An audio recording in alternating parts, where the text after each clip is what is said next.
Today, why is 56 years young the new 40? Michael McLean, brassballsvideos.com. I am an ex-professional hockey coach, ex-amateur championship hockey coach, turned 8-figure entrepreneur. I am a husband, a father, and a small business owner just like you. You can download a brand new copy of my new book below at brassballsvideos.com. It's a simple 22-page digital version. The title of the book, 5 Ways to Unfuck Your Life in the Next 30 Days. A warning, this book is not every entrepreneur's cup of whiskey. I wrote this book recently for champions, not for chumps, for winners, not for losers. So just finishing up a nearly 2-hour free mastermind masterclass presentation today. I had almost 100 men on this on the call. The title of the masterclass today was my top 10 money-making and marketing secrets so far in the first 7 months of the year. We're into the near the end of July, and today I shared my top 10 marketing and money-making secrets. We're on pace for our best year in 4.5 years of consulting. Wanted to share those marketing and money-making ideas and secrets with you. We'll put that up a little bit later in a few days. It'll be up next week at Brass Balls Masterclass. All these links are below in the description. You can grab a copy of my book. You can view the replay next week of the masterclass. All the links are in the description below this video. So it's interesting because one of the topics that I run into, and I talked a little bit about it on today's training, is the fact that I get so many men, entrepreneurs, small business owners, husbands, fathers, and one of the first things they'll say to me, and these are men that are 40, 45 years old, 50 years old. Some of these guys are around my age, 55, 56, guys in their 60s. And they'll say to me, on a consulting call or in a mastermind, they'll say, a 40-year-old guy, he'll say, Michael, I just feel that it's too late. It's too late to launch a new business. It's too late to quit my job. It's too late to transform my health. I mean, it's just one thing after another. And I'm just shocked by how people don't recognize the fact that 56 in my case is like the new 40. My dad always says my dad is turning 91. He worked to age 85. So he's been retired for 5 years, 71 years as an entrepreneur. And my dad and I were out on the boat last year on the lake here, and he leans over and he says to me, he goes, son, can I tell you something? Can I make a little confession? And he said, actually, you know how at age 85, I could have continued to work on a year-to-year contract. And I said, yeah, I understand that. And he said, you know what? He said, I actually do regret not working a couple more years.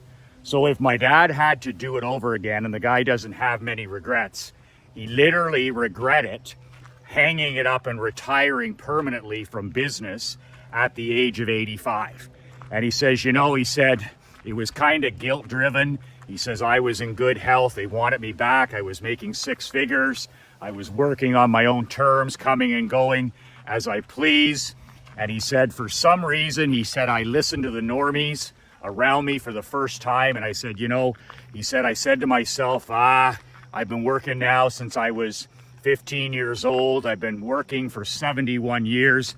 It's time for me to head home and spend some more time with your mother and that kind of stuff. And he said, if I would have consulted with your mother, she would have told me to get my ass back to work, because she knows, the secret to their healthy relationship. They've been married for almost 70 years, is the fact that, my dad has always had the dreamer's disease. He's always had purpose.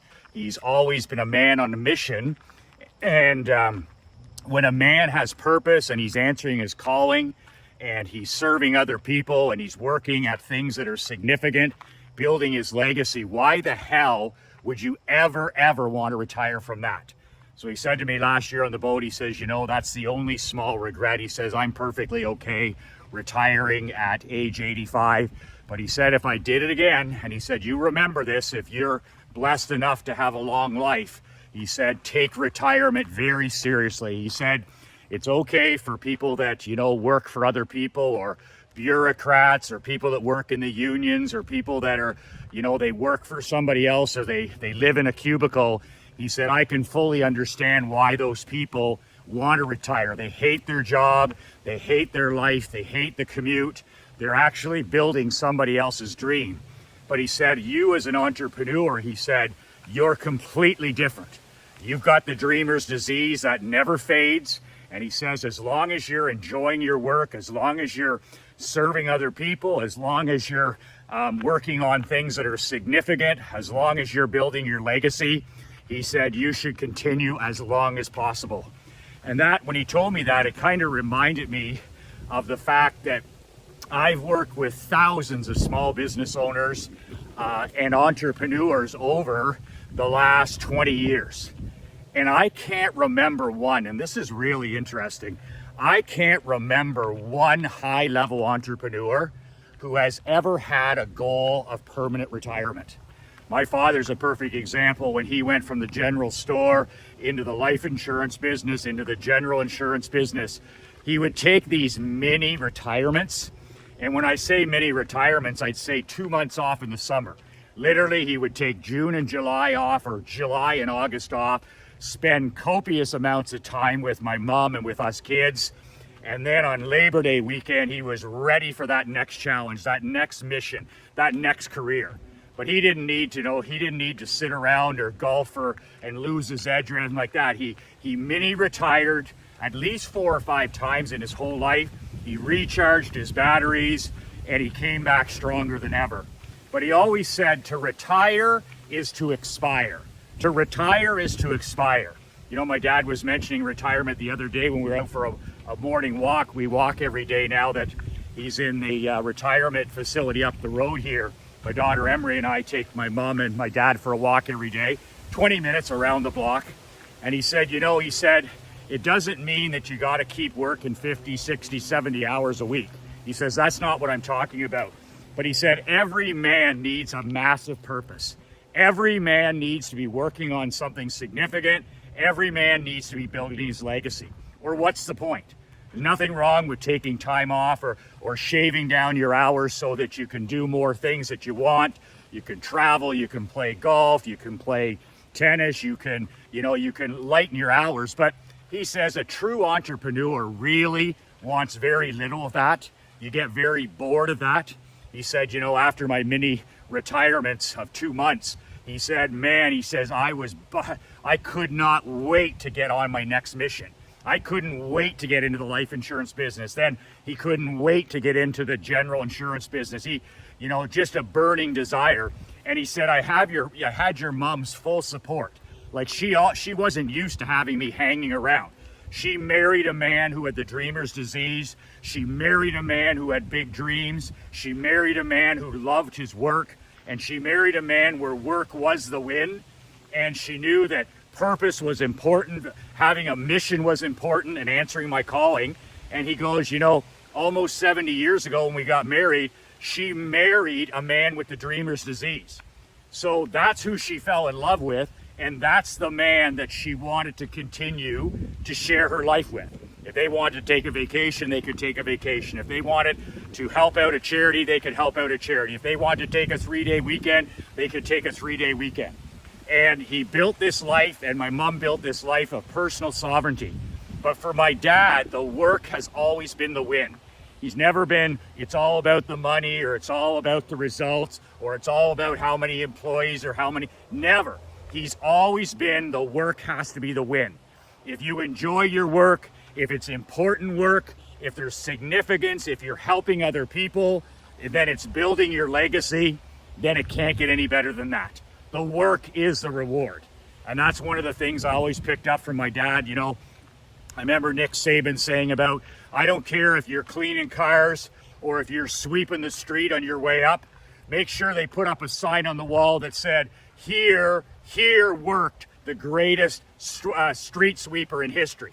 To always do the best job you can under the circumstances that you're in. So, I'm sitting here and I'm 56 years old, and I was talking to my wife Krista the other night, and I said, I'm on a brand new mission. I'm on a 10-year mission.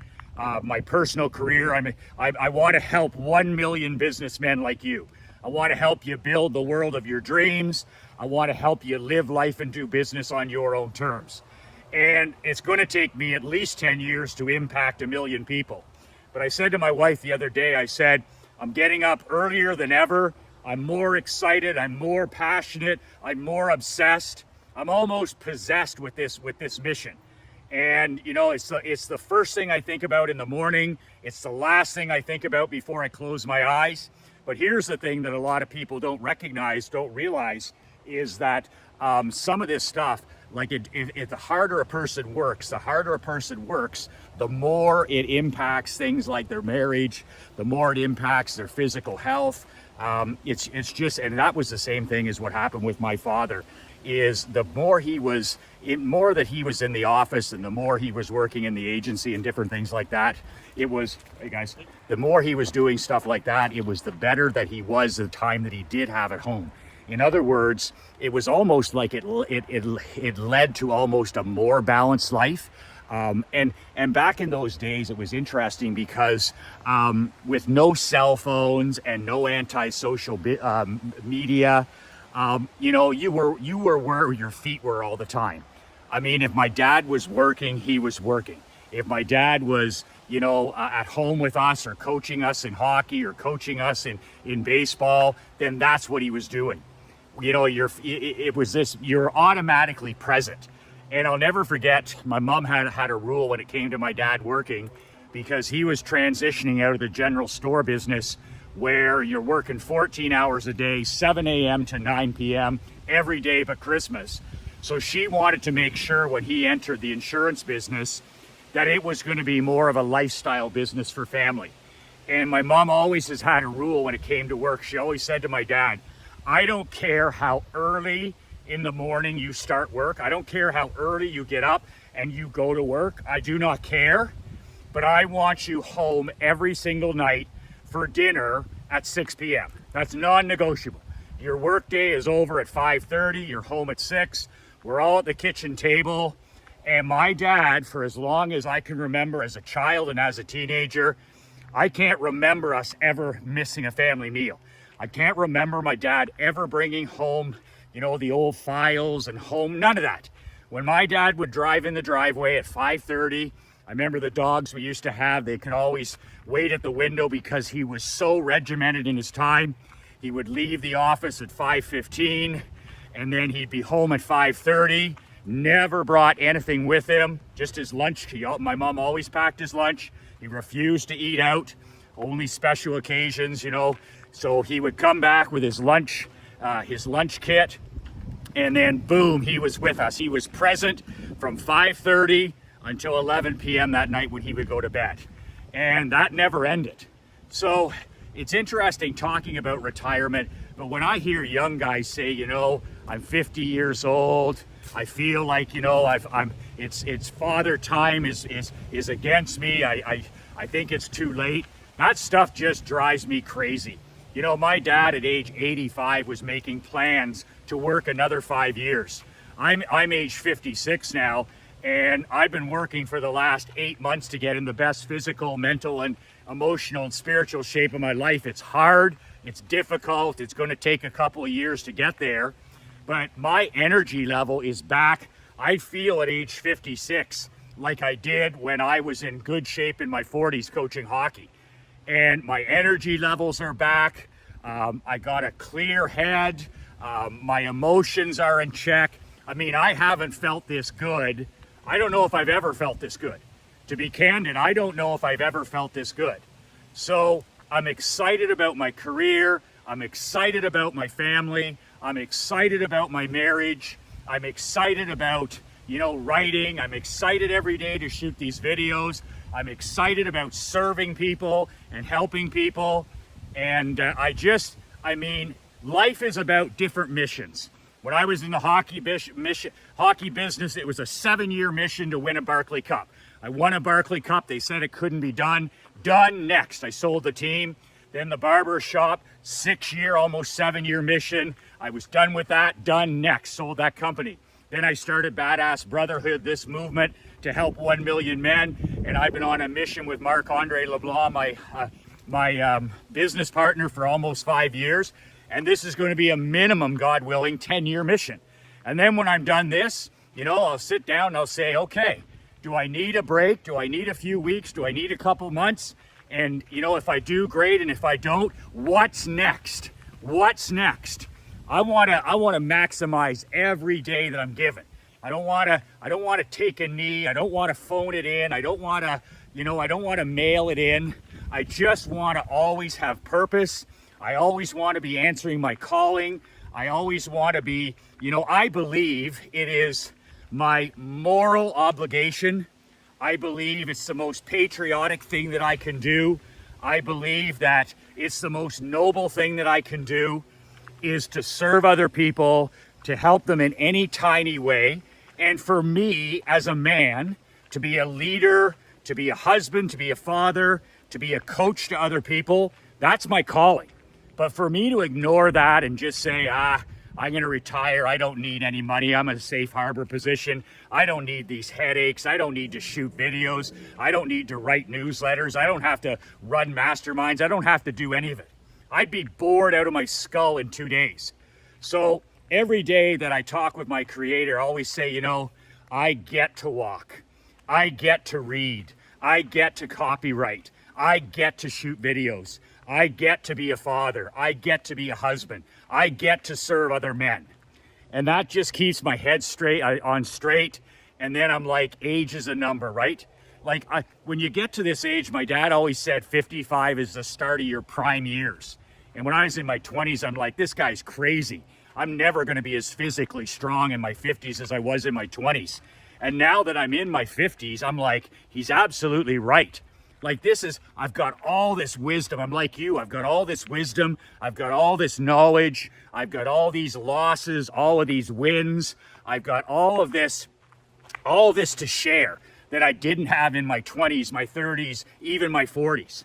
And what a shame it is when we just mail it in and we give up. Because we're just getting into our zone of genius when we're in our 50s. And I have guys in my mastermind that George lost 70 pounds at the age of 70 last year. That's a man on a mission. A guy like Bill Gaw, he was a rock star in the insurance business, took a few years off, was into real estate, apartment buildings. Then the next mission came calling. That mission was, and to this day, is car washes. He owns a couple of those large scale car washes. Like always, done, what's next? What's the next mountain? What's the next hill I've got to climb? And those guys, they don't have any problems with happiness. Those guys don't have any problems with anxiety or depression or mental health, because what are they doing? They're doing the two things that bring peace of mind. We are made to grow. We're made to improve. That's a number one thing, constant and never-ending improvement.